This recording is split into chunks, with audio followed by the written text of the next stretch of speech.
Saudações da Advocacia Criminal. O meu nome é Salvador Neves da Silva Filho. Eu sou advogado com especialização em Direito Penal e Processo Penal. Eu hoje vou falar sobre a Lei de Importunação Sexual, a Lei 13.718, de 24 de setembro de 2018, segunda-feira da semana passada. É uma lei novíssima. Essa lei tem apenas quatro artigos. Ela altera, basicamente, o decreto 2848 de 1940, que é o nosso Código Penal brasileiro, trazendo esses dois novos crimes, a importunação sexual e o crime da divulgação de cenas de estupro, nudez, sexo e etc. Esta lei transforma em ação penal pública incondicionada os crimes praticados contra a liberdade sexual e os crimes sexuais. Esta lei traz também causas de aumento de pena para os crimes chamados de estupro coletivo ou estupro corretivo.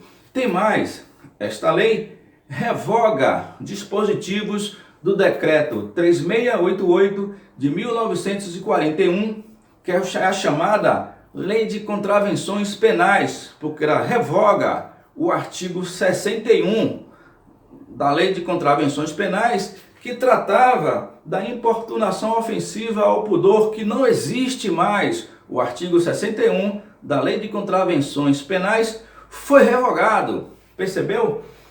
Esta lei surgiu devido aos anseios da população por causa de grandes casos de repercussão no país. Por exemplo, em 2015 ocorreu o estupro coletivo de quatro adolescentes no Piauí. No ano seguinte, em 2016, houve um estupro coletivo de uma jovem de apenas 16 anos no Rio de Janeiro, e as cenas, as imagens foram propagadas pela internet, em redes sociais e WhatsApp, etc.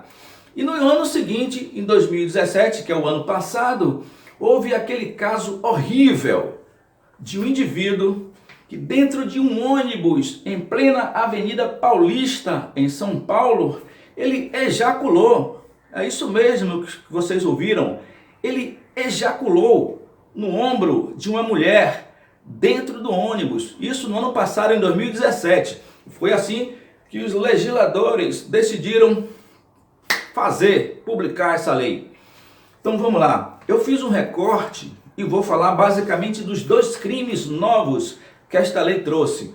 Ela inseriu o artigo 215-A no Código Penal, que quer dizer o seguinte, que é o crime de importunação sexual. É para aquele indivíduo que pratica com alguém um ato libidinoso sem o seu consentimento, sem a sua anuência, para satisfazer a própria lascívia, ou seja, o próprio apetite sexual, seu ou de outra, de terceira pessoa. Este indivíduo, esse sujeito, ele vai ser penalizado com a pena de 1 a 5 anos de reclusão, se desse ato não constituir um crime mais grave, de estupro, por exemplo.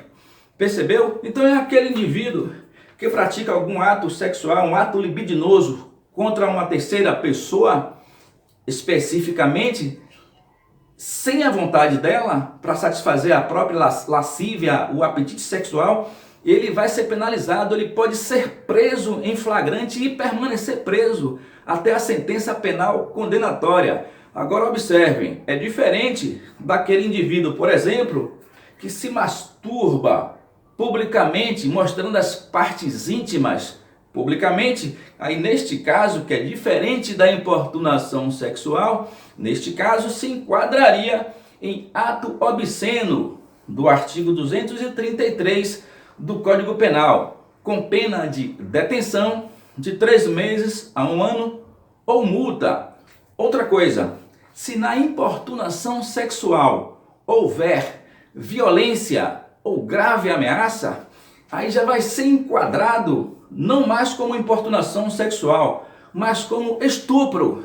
Estupro do artigo 213 do Código Penal, com a pena mais alta, a pena de 6 anos a 10 de reclusão. E se for praticado contra uma menor de 14 anos, já vai configurar estupro de vulnerável, com a pena ainda maior, de 8 a 15 anos de reclusão. Por isso, cuidado, não faça isso. Percebeu? Tem mais. O delegado não pode, repetindo, o delegado não pode, nesses casos, arbitrar fiança. Por quê? Porque nos crimes em que a pena máxima combinada no tipo descrita no artigo for superior a 4 anos, não cabe fiança. Então ele vai preso e poderá permanecer preso até a sentença penal condenatória. Percebeu? Vamos agora ao segundo crime. O segundo crime, ele foi inserido no artigo 218-C. Anote, artigo 218-C do Código Penal. E diz o seguinte, é para aquele sujeito que pratica a seguinte conduta de oferecer, transmitir, distribuir, publicar cenas de estupro ou cenas de incentivo, que induza, que instigue ao estupro, ou ainda mais, para aquele indivíduo que divulga fotos, imagens e vídeos de cenas de sexo, nudez e pornografia sem o consentimento da vítima. Esse indivíduo poderá ser preso em flagrante também com a pena de reclusão de 1 a 5 anos. Uma observação: se o indivíduo ele mantém ou mantinha relacionamento íntimo com a vítima, nesse caso tem a pena aumentada em 1/3 a 2/3. Então a pena mínima deixa de ser 1 ano, aí passa a ser 1 ano mais 1/3, que é 1 ano e 4 meses, ou 1 ano mais 2/3, que é 1 ano e 8 meses, a pena mínima. E neste caso, não cabe o benefício da suspensão condicional do processo. Então, ele vai responder ao processo criminal. Então, eu digo, repetindo, este caso basicamente é para o ex-namorado, o ex-marido, que briga, que discute, que termina o relacionamento com a ex, e aí pega as cenas que ele possui, porventura possua cenas de sexo, cena de nudez da ex, e publica na internet com o intuito de humilhar, de se vingar da ex. Não faça isso. Não faça isso, porque agora você pode ser preso em flagrante, não cabe fiança, você vai ser conduzido para uma audiência de custódia e lá essa prisão em flagrante poderá ser convertida em prisão preventiva e você permanecer preso até a sentença penal condenatória, que vai determinar o quanto de pena, quantos anos você vai ficar preso. Percebeu? Se você gostou desse vídeo, clique no joinha, clique no botão vermelho e se inscrevam. Faça também os seus comentários e compartilhem este vídeo com todos os seus amigos, para que toda semana eu traga novas informações da advocacia criminal. Forte abraço, fique com Deus.